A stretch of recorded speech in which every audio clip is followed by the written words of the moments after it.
Now that you've written the OKRs you're committing to this year, it's time to put them to work. If you've got no idea what I'm talking about, check out my video on replacing New Year's resolutions with objectives and key results. The link will be down in the description. My name's Jeremy, and this is Scaling Focus. I'm taking a detour to talk about personal goal setting to align with the beginning of the year. I will begin regular content on scaling focus across your organization in my next video. Today, I'm talking to anyone who wants to achieve their most important outcomes in the coming year using objectives and key results. Prioritizing and capturing your goals with objectives and key results, or OKRs, is a challenging first step. If you're struggling to write the perfect OKRs, get started with something that is at least directionally relevant, if not complete. OKRs aren't meant to be set in stone. As we'll talk about later, you'll be able to adjust your approach, or even your OKRs themselves, based on what you learn while pursuing them. The point is to observe progress and act with intention. To achieve your OKRs this year, you'll need to take actions that are aligned to each of your key results. Aligned actions contribute demonstrable progress towards your key results and can often be found by considering any problems or opportunities related to your key results. Let's look at the example OKR our fictitious author wrote in our previous video.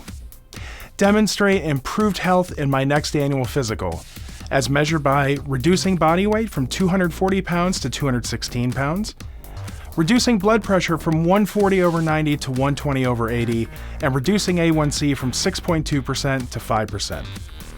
When we want to lose weight, we are often guided to explore diet and exercise opportunities. The body weight key result may have some specific opportunities for our author, such as the author lacks a routine of exercise. More specifically, it could be that the author sits for a living and isn't active at night or in their free time. Not being intentional about what they eat. More specifically, the author may eat away from home for most meals, and it's possible that they're a frequent late-night snacker. You're likely to discover that your key results have some problems and opportunities in common.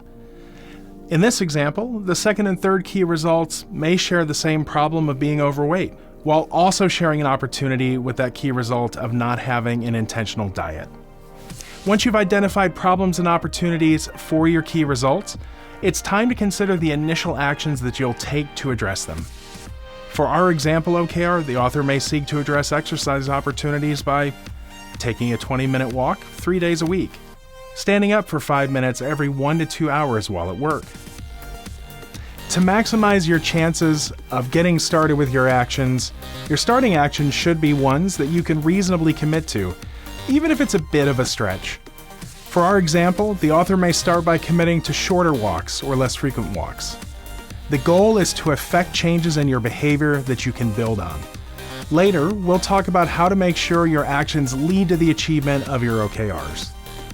Once you have some actions identified, I recommend spending some time talking to trusted friends or colleagues to get their feedback on your OKRs and your planned actions. They may give you a perspective that can take them from good OKRs to amazing OKRs. Objectives and key results aren't meant to be a set and forget activity.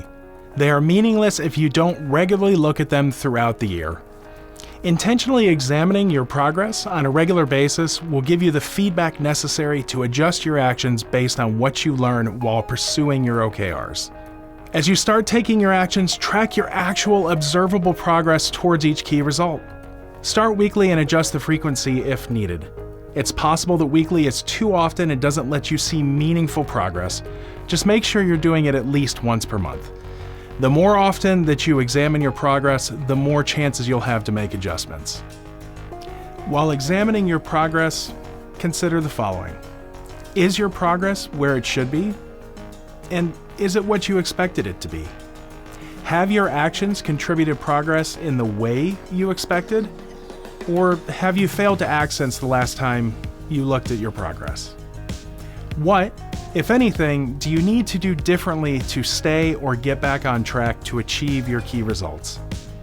Do you need to change, drop, or add actions? If your progress is where you expected it to be, it's reasonable to assume that your actions are contributing to that progress. If you've diligently been following your actions but not making the expected progress, this is likely a sign that you need to change your approach. Looking back at our example OKR, the author is examining their progress in the third month of the year.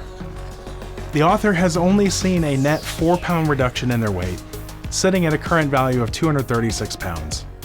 This may be discouraging for some, but I would challenge you to view it as empowering. Because the author knows where they are, they have the feedback needed to adjust their approach and are more likely to achieve their goal by the end of the year. If they have followed the actions identified at the beginning of the year, the author might reasonably surmise that they aren't as effective as they could be. In the case of walking, this would be a great time to increase either the duration, frequency, or both. They may even consider adding more strenuous activity to help close the gap. In addition to examining actions, it is important to reflect on whether your key results are still the right key results. You might learn that an existing key result will not actually contribute to achieving your objective, and that needs to be abandoned or replaced. Maybe you need to add a new key result. In our example, the author may add a key result to hold themselves accountable to their exercise actions. They do have room for up to 2 more after all. Remember that if you do add or change key results, keep the total to 5 or less, and they must be something you can observe and keep track of. Finally, you should always validate that your OKRs are still the right OKRs. If an objective is no longer important, you should abandon its OKR. Maybe a life event has created a new priority that's more important than your existing objectives. It's okay to abandon the pursuit of one goal in exchange for the ability to pursue a more important goal. Just make sure that you're able to capture the new goal as a solid OKR. I started with personal goal setting to introduce concepts that will be expanded when applied to your professional life in future videos. These concepts will help your organization deliver on its strategy by achieving its most important outcomes. I've spent the last 5 years of my career using OKRs to scale organizational alignment inside one of the largest companies in the United States. I will share what's necessary to build an organization that predictably achieves its most important outcomes. I will help you avoid the mindsets and behaviors that will ultimately kill alignment in any organization. Subscribe so you don't miss out on this journey. If you want to share your personal OKRs for some feedback, please feel free to leave a comment with them below. If you want to talk about scaling focus in your organization, reach out to me by sending an email to hello@scaling-focus.com. Thank you for your time and attention. I'm Jeremy, and this is Scaling Focus.